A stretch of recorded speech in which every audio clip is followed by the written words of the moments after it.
Hello guys, I am AK Gautam and you are watching my YouTube channel AK legal. तो दोस्तों, आज का topic है हमारा communication under section 4 Indian contract act. अब तक हमने प्रपोजल और एक्सेप्टेंस पढ़ा और आज हम पढ़ेंगे प्रपोजल का कम्युनिकेशन कब कंप्लीट होता है और एक्सेप्टेंस का कम्युनिकेशन कब कंप्लीट होता है।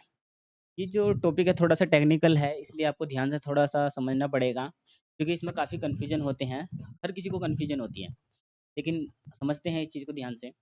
तो सबसे पहले बात करेंगे कम्युनिकेशन ऑफ प्रपोजल, मतलब प्रपोजल का कम्युनिकेशन कब कंप्लीट होता है। According to section 4, the communication of a proposal is complete when it's come to the knowledge of the person to whom it is made.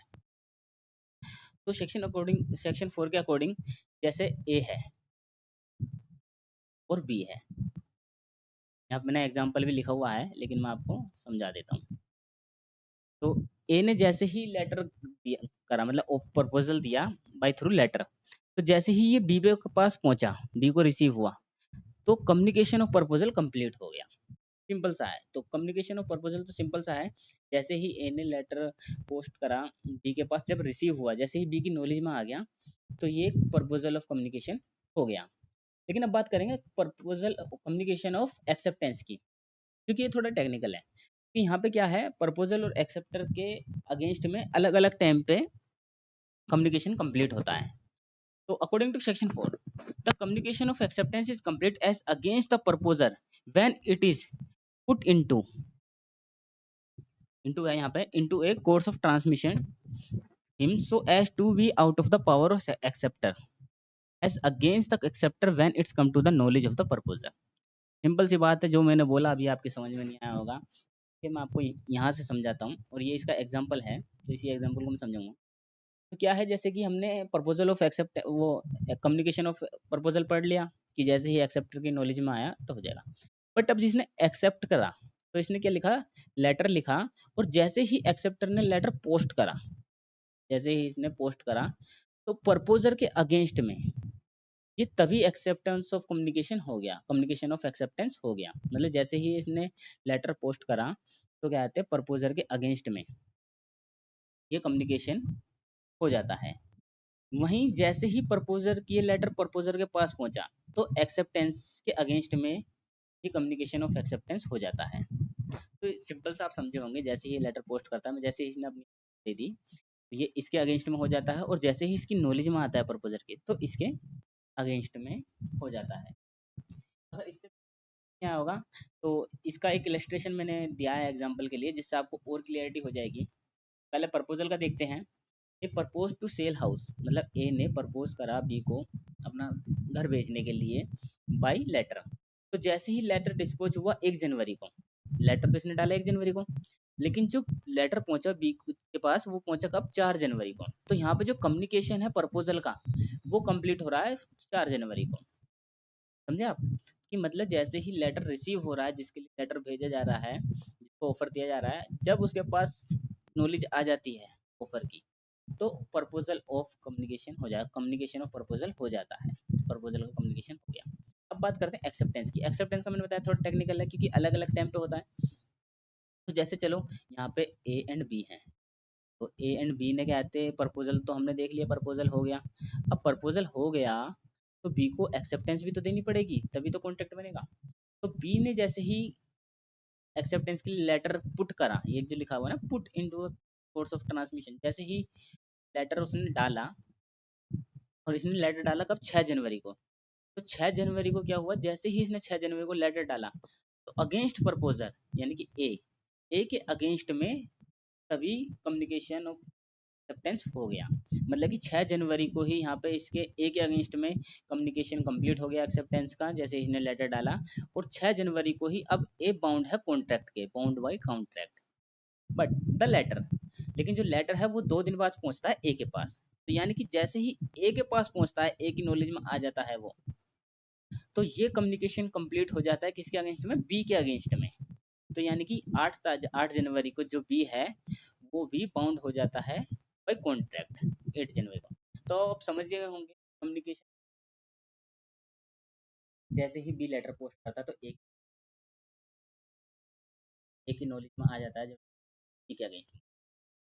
तो ये थोड़ा सा टेक्निकल है, बस इसे समझने की देर है, बाकी सेक्शन में और कुछ नहीं है। अब बात करते हैं कम्युनिकेशन ऑफ रिवोकेशन की। अगर आप रिवोक करते हैं प्रपोजल को या एक्सेप्टेंस, कब होता है? तो क्या है, कम्युनिकेशन ऑफ एक्सेप्टेंस का जस्ट उल्टा है, तो इसलिए ज़्यादा कंफ्यूज नहीं होना है। देखिए कम्युनिकेशन और इसका, according to section 4 communication of revocation is complete. ये भी आपके समझ में नहीं आएगा, मैं इसे पढ़ता भी हूँ तो मैं आपको डायरेक्ट समझाता हूँ, आप पढ़ते रहना इसे। ए एंड टी, तो ये बात करता है रिवोकेशन।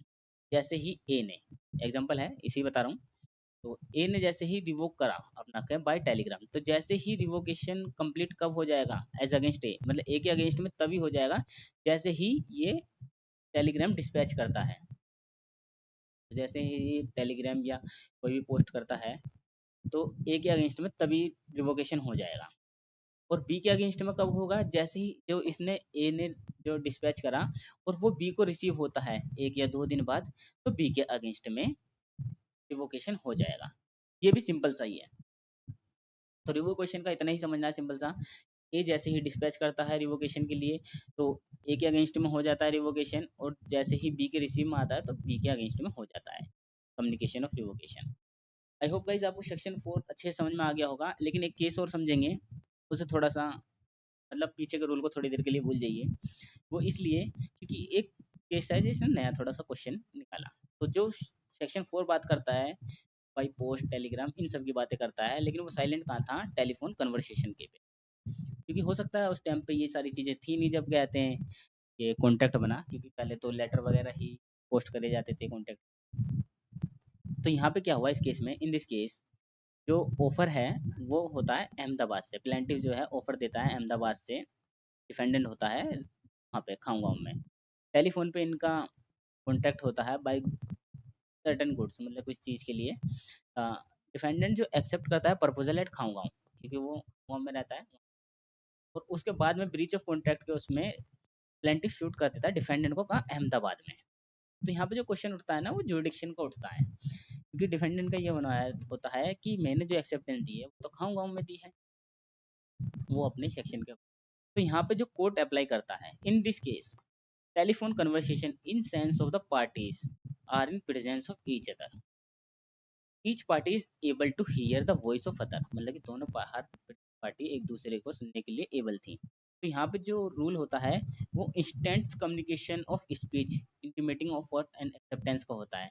मतलब कि इसका मतलब कि टेलीफोन कन्वर्सेशन पे भी ये माना जाए फेस टू फेस ही वो कर रहे हैं, कम्युनिकेशन कर रहे हैं। तो कम्युनिकेशन एक्सेप्ट वहाँ हो जाएगी जहाँ पे उसके नॉलेज में आ जाएगी। मतलब कि जैसे ए ने जब कर दिया, ने एक्सेप्ट कर लिया, जैसे बी ने एक्सेप्ट करा, जब ए को वो हियर हो जाएगा मतलब उसकी नॉलेज में आ जाएगा, तो कम्युनिकेशन एक्सेप्टेंस माना जाएगा। तो जो एक्सेप्टेंस है वो कहाँ कंप्लीट हुई? अहमदाबाद में हुई। वो सिर्फ टेलीफोन कन्वर्सेशन के रिगार्डिंग है, तो ये केस इसलिए मैं आपको बता, ये एक तरीके से सेक्शन 4 का एग्जेप्शन है। बाकी आपको सेक्शन 4 पढ़ना है इसी तरीके से।